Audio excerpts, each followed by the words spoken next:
Everybody had a little bit of a hiccup there. I'm not really sure what happened. I actually just finished my lecture and about 20 minutes of it just disappeared. So, so I'm actually re-recording this. But anyway, let me go where I left off. Okay.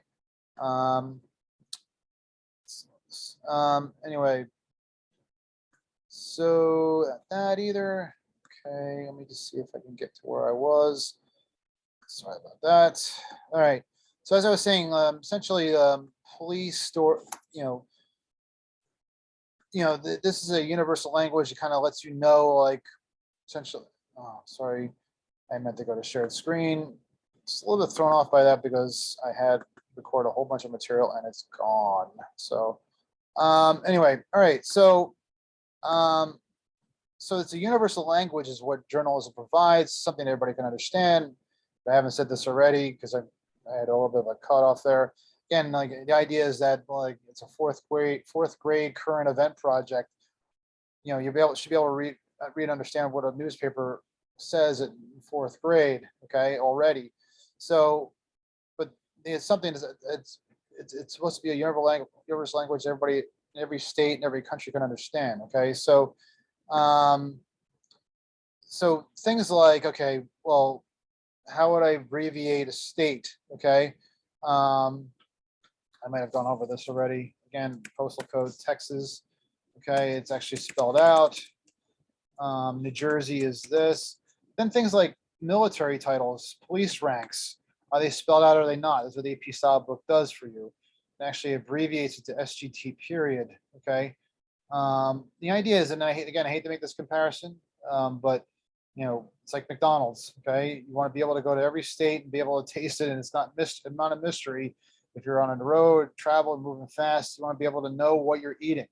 Well, you want to be able to know what you're reading too. Okay, if you want to be challenged by writing, you read a book, right? But if you're actually doing journalism, you want to know what's going on. Very top-down science. You want to know, again, the first paragraph essentially like what news is. Okay, much like you would in the social media, you post something, you want to let people know what's going on. That's pretty much how journalism works. So you want to know essentially what's going on, whether it's inflation or whatever, economy, okay, Afghanistan, whatever. All right. So you want to know essentially in the first paragraph or two what's going on. Okay. So that's what the Associated Press style does. It provides some sort of uniformity in language. Okay. All right. So you can tell I had actually gone through all this already. If I'm going over it again. All right. So lectures and classes, as I said before, they're going to be posted at 9 a.m. on every Monday. But again, this is the one that'll be posted on Tuesday. And again, I can't think of any other holidays that might actually cause any kind of delays or anything like that. All right. But, I mean, there may be situations where maybe I'm not able to get to it right away, but we'll see. Okay. But typically look for it, and I'll be sending it to you as a link in an email. Also, again, as an announcement. Okay. All right. I'll be sending you the link to the lecture. All right, which I'll be posting on YouTube. Okay. Anyway, so how does class break down? I get this question all the time because obviously we're not actually physically in a classroom. Okay. But in-class participation, yes, there is in-class participation. Now, I know I worded it in a way, it makes it sound like we're in class, but we're not. But I do expect to know that you're out there, okay? I mean, even the people who really get it, who get everything. I had a student last semester, he just would contact me to kind of affirm and reaffirm that what I was talking about in class, he already understood that he understood it, okay? I want to know you're out there, okay? So basically, yes, asking questions is important, things like that. Whether it's an email or whatever, okay? Engaging in office hours, that's important too. I mean, if I especially see you like where maybe you're struggling with your work and your writing and you're not engaging like with questions or office hours, that's a class participation issue, okay? One clear, definitive way to gauge class participation is also I do give out discussion points, which actually help provide material for your stories. Because we're in a situation where asynchronous and we're not in a classroom, I typically have people like do things like interview each other and things like that. With a discussion point, that takes care of that essentially. Okay, it basically allows you to basically like provide information for a story. Like if I ask about a certain topic at Rutgers, I'll have a discussion point. They'll ask a question, and I expect you to actually participate in that, so you can provide answers for people's stories. Okay, so that's another way I gauge class participation. Is that okay? So that's 30% of your grade. This might be a little confusing right here. This is the writing assignments. There's 6 or 7, but basically this situation, I'll explain this. It'll make a little more sense as we go along. I'll explain it more in detail as the semester goes along. But what I typically do is for like, if I have 7 assignments, okay, first, I would say 4 of those count, essentially each of them count once as one score, okay? But then the next 2, typically the 5th and 6th, count as twice as much as the previous 4, okay?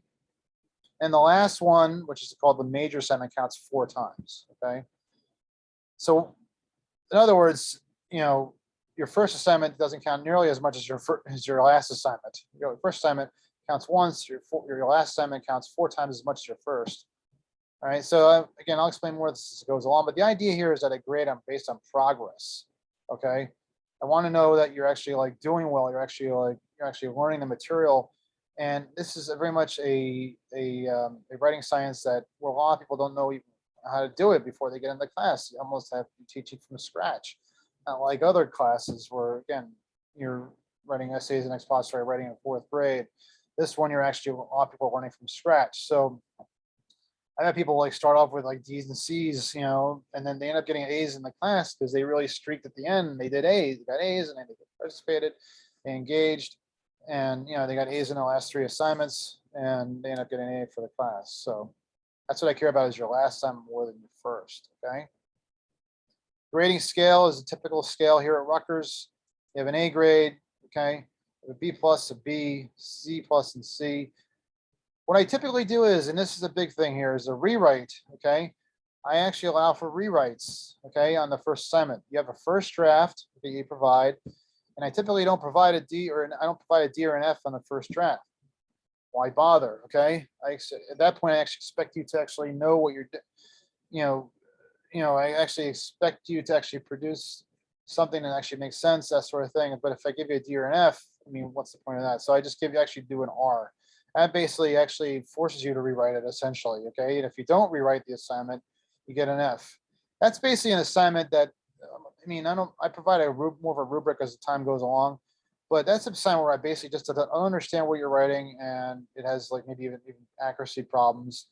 But and that's the lack of understanding, the clarity and focus is so important, almost as important as the accuracy part of it. Again, going back to what I was saying about writing on a relatable level, understanding like what the hell you're writing about is so important. So what I typically do is for an A, as something that simply could be publishable, not necessarily in the New York Times, but maybe on the Targum or something that where I can understand it from top to bottom. It's clear, it's accurate, it's focused. B plus is close to that to me, but B plus is something that actually maybe it needs a little more work, maybe a little better organization, maybe like a little bit wording with things, that sort of thing. Okay. B is a little more substantial editing in that regard, but basically B and above is where essentially is organized well, focused well. C and C plus, what I do for that essentially is that it's probably usually more issues with organization. Okay, maybe it needs better depth. Okay, basically it just needs to be kind of reworded, reordered, so it's more clear and understandable. But if you read it, I can basically kind of understand what you're writing about. It's just that it's probably not understandable to the average reader. Okay, it probably needs some organizational issues, some improvements to that. Okay. D is something that, again, F is something where I just don't understand it at all. Okay, it just needs work. One thing I really try to encourage people, again, as I said before, is really like you really guys got to keep things simple. Okay, and unfortunately, I don't remember everything I've actually given to you in the first thing, but just going back to again to the New York Times story, because I got cut off before. Simple declarative sentences. Actually, let's go to nj.com. Actually, it's probably better. Because we got a storm coming. Mega Millions jet cloud plus climbed. Noun before verb. Water official is typically disclosed. Noun before verb. short sentences. You can see they're actually, look how they're typically like usually like 1 or 2 sentences per paragraph. That's actually written in conversational style. It's not a ramble. If it was a ramble, these will all be merged together. Okay. You don't like when people ramble when they talk to you, right? So basically, people tend to pause, as you can see here with these graphs, pause as they're making point after point after point. Okay. Very simplistic writing. Okay. The 2 tickets are worth 1 million or sold. Noun before verb, declarative sentences. Okay. All right. All right. So anyway, I know I talked to you about the book. Again, that's the book. Unfortunately, again, because my thing was cut off, I have to kind of, go over things a little bit more again, just to make sure. All right. And all right, so let's go back to the syllabus again. Okay. So anyway, participation, we've talked about that. You should really need to engage with me, okay, some way or another, okay. Religious observances, I expect, you to like, let me know, if you need off for that, that's totally fine, okay. I know we have Passover, we have Easter, that sort of thing. Let me know if you need to take off. There's other holidays too, okay. If you, and maybe you need to even delay your work, that sort of thing. All right, so grading policies, okay. Deadlines are essentially important in journalism, okay. I mean, again, it's much more important to be right than it is to be fast or first, okay. But it is important to be first, okay. And it is essentially an advertising thing. It is essentially a commercial thing. It is essentially a business. I'm a South Jersey, Central Jersey, Jersey Shore guy. I go to Wawa to eat. I used to go to 7-Eleven, but when 7-Eleven stopped producing what I wanted conveniently, I went to Wawa. Okay. Well, same thing here. If you're writing for a business publication or website like Reuters, and you're not producing like Bloomberg is, people are going to say, screw you, they're going to go to Bloomberg. Okay. Because they have the information fast and right. Okay. So the same thing here is that you really need to make deadline because again, deadline is part of your credibility as a journalist, okay?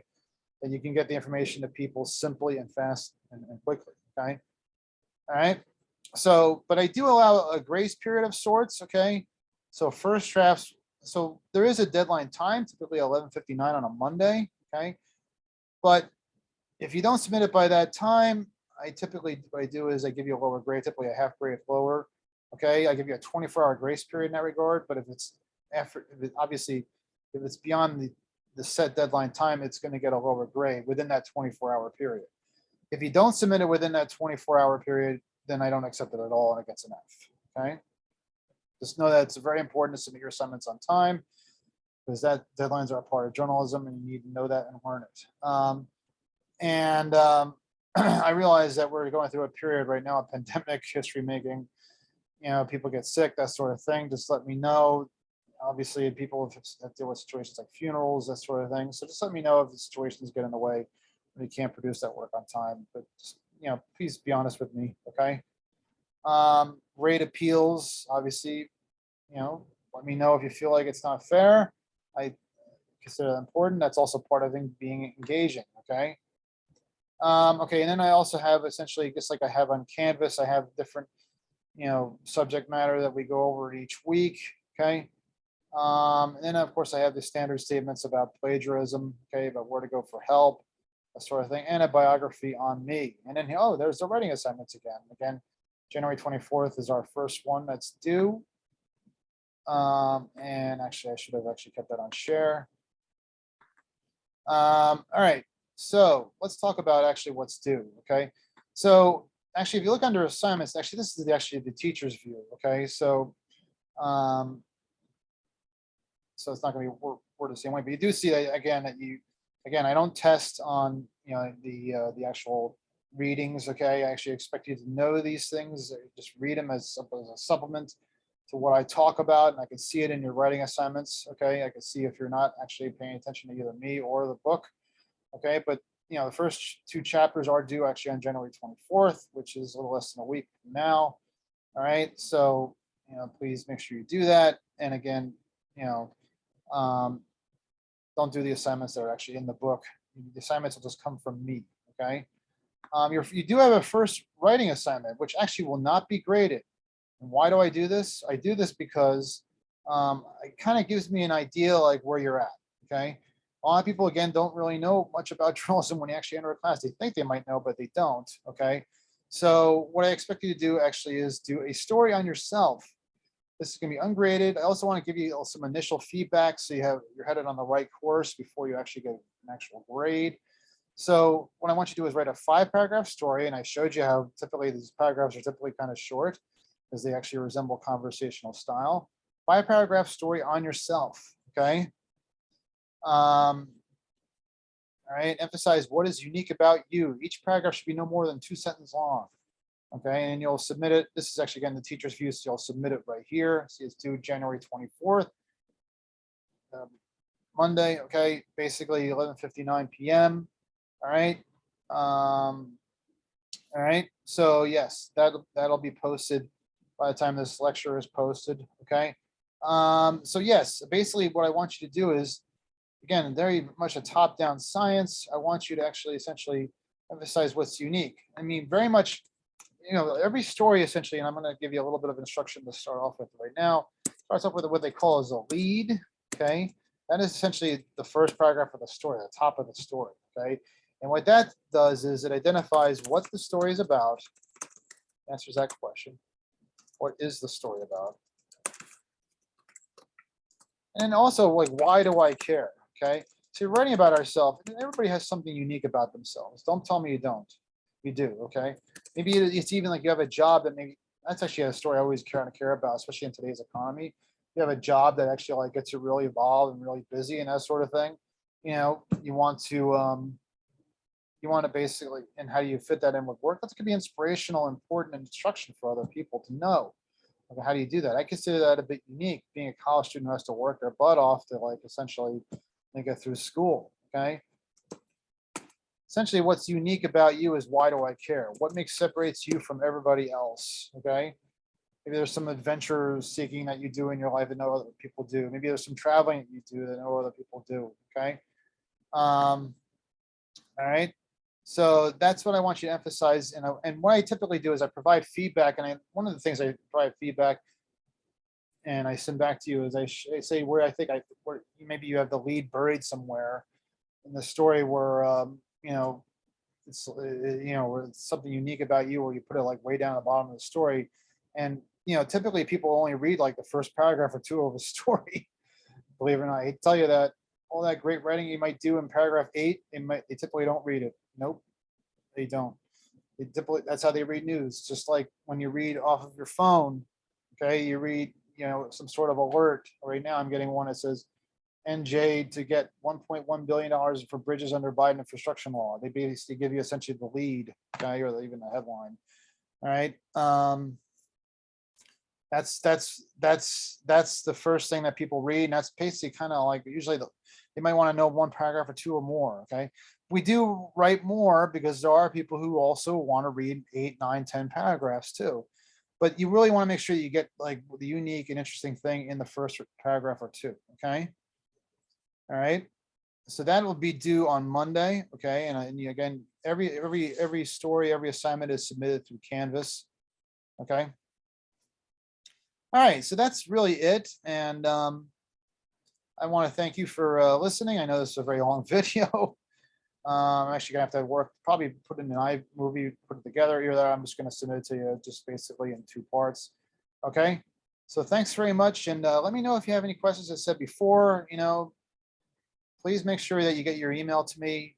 Just email me at my todavis@rutgers.edu, basically saying hi, and let me know what your typical email I use to contact. Okay. Thanks very much, and I will be talking to you.